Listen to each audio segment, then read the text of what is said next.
The Carolina pines whispered secrets outside my window, a familiar song in the sleepy town of Pine Ridge.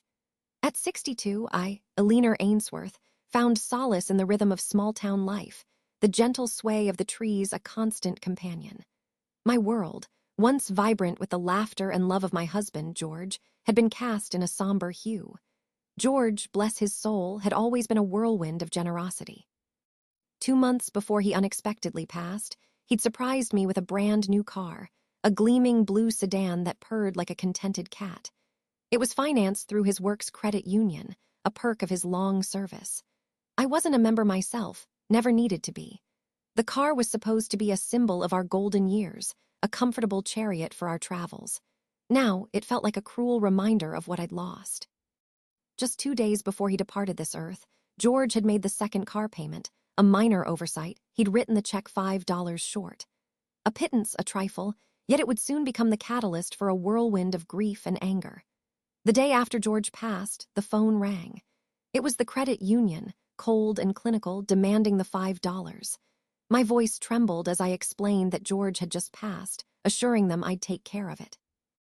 I thought that would be the end of it, a simple misunderstanding resolved with a few dollars. How wrong I was. The very next day, the phone rang again. This time, their tone was harsher, devoid of any human empathy. They demanded the car back. Since my name wasn't on the loan, they claimed it was their property. My heart plummeted.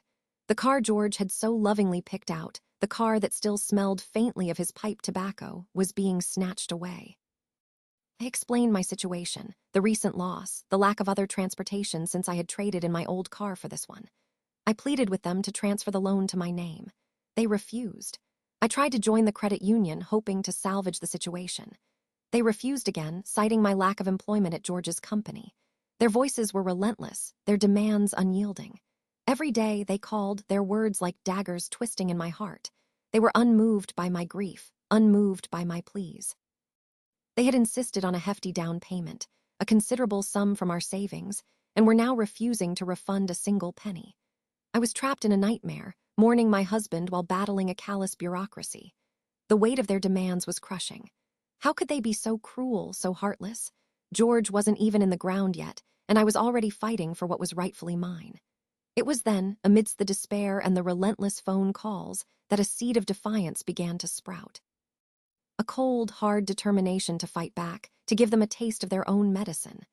The grief was still there, a dull ache in my soul, but it was now accompanied by a burning ember of righteous anger.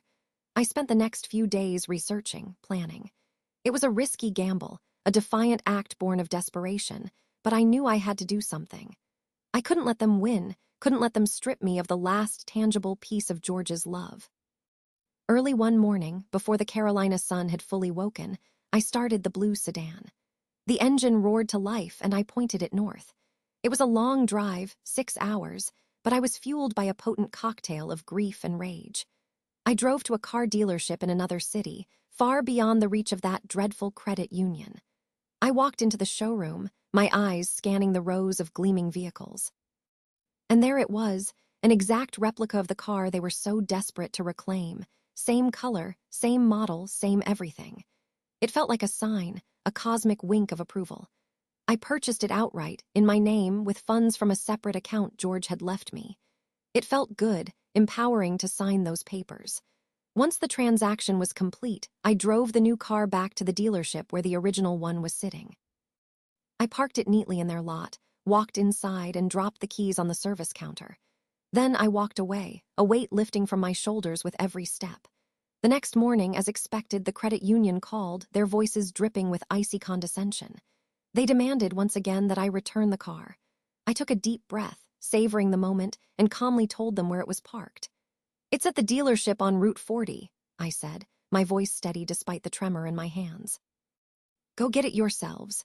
There was a stunned silence on the other end of the line, followed by a sputtering of disbelief. They sputtered and threatened. They demanded I return it myself. That was when I unleashed the full force of my Carolina sass.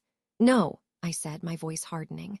"I'm done with you people. You want the car, go get it." And with that, I hung up the phone and blocked their number. The silence that followed was deafening, broken only by the gentle rustling of the pines outside my window. I knew they were furious, livid that their petty power play had backfired so spectacularly. But I didn't care. I had stood up for myself, for George, and for everything they had tried to take away. It was a small victory, perhaps, but it was mine. It was a testament to the strength that could be found even in the depths of grief, the resilience that could bloom in the face of adversity.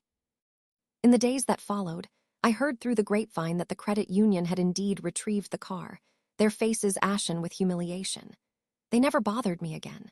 And I, Alina Ainsworth, continued to live in my small town, surrounded by the whispering pines, the blue sedan gleaming in my driveway, a symbol of my defiance, a reminder that even in the face of overwhelming loss, one could find the strength to fight back and reclaim their dignity. The consequence was sweet. I had my peace, my car, and the satisfaction of knowing I had given those cold-hearted people a taste of their own medicine.